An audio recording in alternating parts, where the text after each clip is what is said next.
This tutorial will show how to use SAP 2000's powerful interactive database editing command to modify model data in a tabular form, a strong complement to the graphical approach.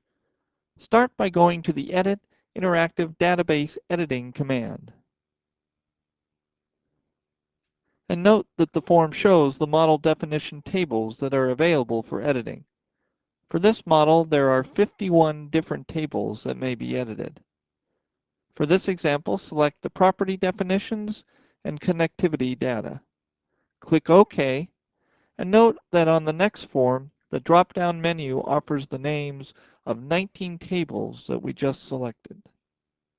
Click on the Connectivity Frame option, and then select Row 1 or Frame Object 1. And note that the selected member is highlighted on the model with a blinking line.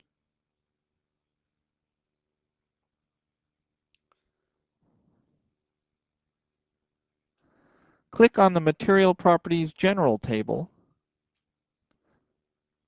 and select the last row. Click the Copy button and then the Paste Append button, duplicating the previous row, which makes for easy and rapid generation of similar properties. Next, click on Joint Coordinates. Again, if we select the first row or Joint Object 1, note that the joint location is highlighted on the model by the blinking dot.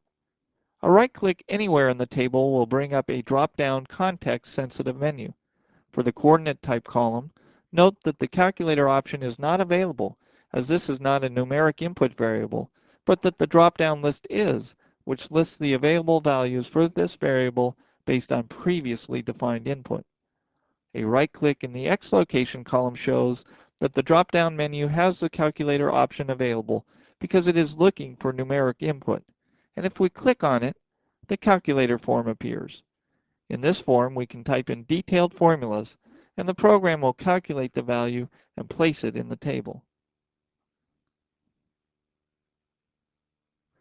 A left click on the Unit button causes the Units menu to appear, and a change from inches to feet units causes the column underneath to be instantly updated.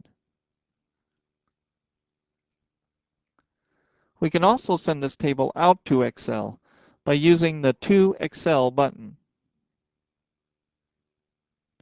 Here we can make changes to the data in the spreadsheet, and without closing Excel,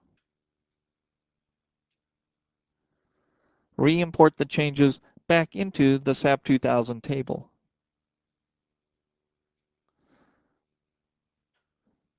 Note that no changes made to the tables are applied to the model until the Apply to Model button is clicked.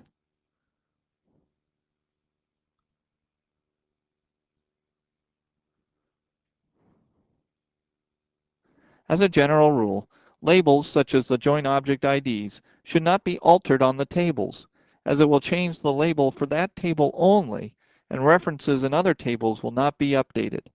A better way to change labels is to go to the Edit Change Labels command, as this will change the names as well as update all references to the name.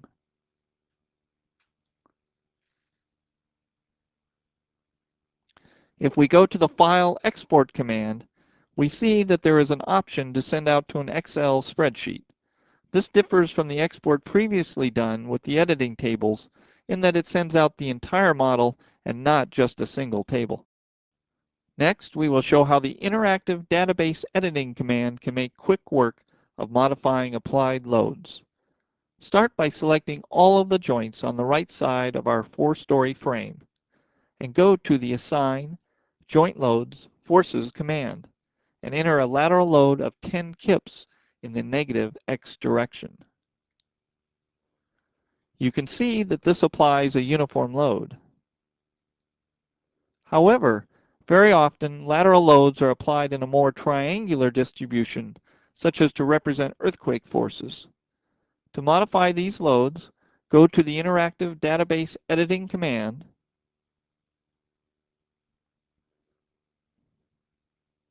and check the Joint Assignments box. Click OK, and then click in the F1 column for joint 9.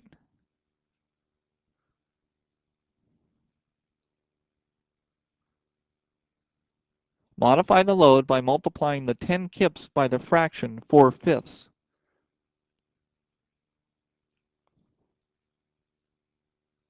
Follow the same procedure for joint 8 and joint 7, but using fractions of 3/5 and 2/5 respectively.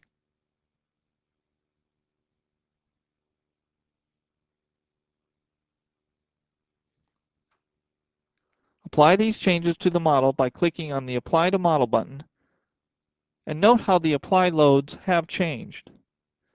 This was considerably quicker and easier than selecting each individual joint object and assigning the appropriate values. This concludes this tutorial.